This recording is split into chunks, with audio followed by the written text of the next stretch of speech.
This episode of On the Record is brought to you by Ingersoll Tillage, specializing in seedbed solutions. Whatever seedbed challenges you have, Ingersoll can give you the right tools to get the job done. For more information, visit ingersolltillage.com.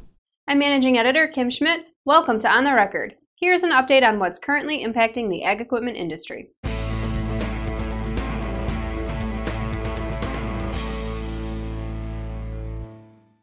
Kinze announced it's entering the high-speed tillage market through a partnership with Degelman.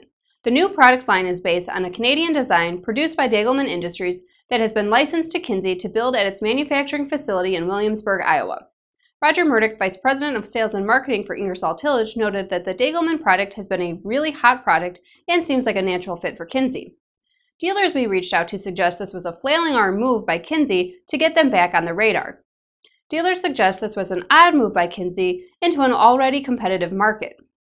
Some commented that the move suggests Kinze is trying to re-legitimize themselves as a player in the equipment market. One dealer commented that Kinze could be looking to expand further into some of their other products, specifically citing Degelman's manure spreader. Another dealer we reached out to said, "I'm more excited about the new monitoring system that comes out next year, that it can immediately improve the current planter offering. I'm lukewarm about the high-speed disc. Even though the vertical tillage market is rapidly reaching maturity, I see this high-speed disc used more in the marginal farmland. The problem there is that so many of those guys have adopted no-till practices. While it's always nice to see a supplier offer a new product, I'm not jumping for joy on this one." Kinze President Susanna Vetch said the tillage products will be available from Kinze dealers in the United States and Canada, as well as for the export to customers in Eastern Europe and Russia. Pricing information will be released this spring, with product availability beginning in fall 2018. Now here's Jack Zemlicka with the latest from the Technology Corner.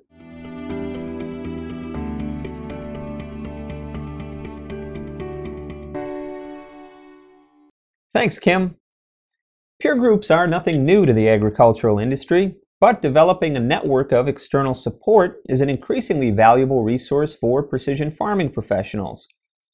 Joining or even forming a precision peer group of non-competitive dealers is an option to network with other specialists and trade tips, challenges, and success stories. Peer groups also can validate the path a precision business is on, or help redirect it by forcing owners or managers to take a closer look at personal and professional development. This week, we had the opportunity to host the winter meeting of the Independent Precision Ag Alliance. The precision peer group of about a dozen dealers of different sizes and locations formed in 2010 and meets twice per year to discuss and share best practices, annual goals, and vendor evaluations. Among the topics discussed at the two-day winter meeting was integration of the Internet of Things into customers' operations, opportunities to include analytical tools into precision service packages, and how recent and future company mergers will reshape the future of precision farming. Back to you, Kim. Thanks, Jack. CNH Industrial had a big week. After announcing overall revenues and ag equipment revenues for 2017 were both up 10%, the manufacturer made a series of big announcements.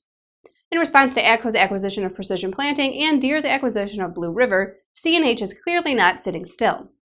CNH Industrial announced a new partnership with the Climate Corp that will extend and develop a portfolio of data sharing capabilities to help farmers with real-time agronomic visualization and decision-making solutions. Case IH and New Holland will provide customers with two-way data connectivity between their AFS and PLM Connect platforms and the Climate Corp's Climate Field View platform. The same day, CNH and Microsoft also announced a new digital transformation project powered by Microsoft's Azure Cloud and Intelligent Technologies to transfer agronomic data from Case IH and New Holland machines. In another report, according to Bloomberg, CNH CEO Richard Tobin is toying with the idea of separating the Iveco truck business from the company's more profitable ag division. Tobin is quoted as saying, "You could spin out individual businesses with very efficient balance sheets." But he added, he's not necessarily saying they would do that. For the full year 2017, ag equipment revenues were up 10% to $11.1 billion compared to $10.1 billion in 2016. Fourth quarter ag equipment revenues were also up, posting 14.5% improvement over the fourth quarter of 2016. Commenting on CNH's 2018 outlook, analyst Michael Schliske of Seaport Global said, the market outlook appeared positive for 2018, with all ag regions expected to be flat to up 5%. On Thursday, the Association of Equipment Manufacturers and the Equipment Dealers Association announced a joint industry commitment to provide comprehensive service information tools to end users of farm equipment for tractors and combines in model year 2021. EDA and AEM's Ag Sector Board outlined a statement of principles that affirms the industry's joint commitment to providing the tools farmers and ranchers need to minimize downtime and maximize productivity of farm equipment. Dennis Slater, president of AEM, described what will be available to customers. Manufacturers will make available to their dealers at fair and reasonable terms a series of tools to service and repair their equipment, most notably onboard diagnostics, electronic field diagnostic service tools, and training on how to use both. These tools will empower farmers and ranchers to perform basic service and maintenance on their equipment, minimize downtime, and maximize productivity. It will also help end users easily determine whether they need to involve their dealer to address more complex repairs. Equipment manufacturers believe in the end user's right to repair their equipment, but the right to repair is not the right to modify. Manufacturers invest considerable resources in developing software that has revolutionized farm equipment. These innovations have made combines and tractors more safe, productive, and sustainable than ever. Allowing access to the underlying software on farm equipment will risk the machinery's compliance with laws governing emissions and safety and would undercut the resources manufacturers invest in developing the best possible products for their customers. However, for safety, durability, environmental, and liability reasons, diagnostic and repair information and tools will not permit consumers to do the following: reset an immobilizer system or security-related electronic modules, reprogram an electronic processing unit or engine control units, change any equipment or engine settings negatively affecting emissions or safety compliance, and download or access the source code of any proprietary embedded software or code.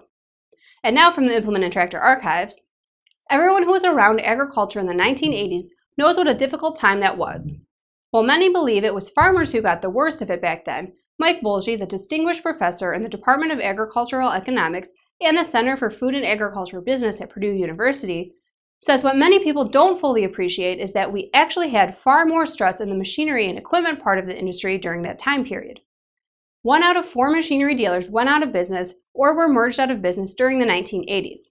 In the April 1988 issue of Farm Equipment, Harold Halter, contributing editor and former executive vice president for the Farm Equipment Manufacturers Association, wrote, "In 1985, as many as 725 dealers went out of business, the largest number of dealers to leave the business in the same period of time in history." He said the rate of dealer departures slowed by 1987 when only 123 dealers quit during the last half of the year. In 84 months, or 7 years, after FEMA started its survey of dealers, 3,027 dealers went out of business. It was estimated that about 8,000 were still operating by early 1988. Today, there are about 6,700 farm equipment dealers still operating in the U.S. and Canada. As always, we welcome your feedback. You can send comments and story suggestions to kschmidt@lestermedia.com. Until next time, thanks for joining us.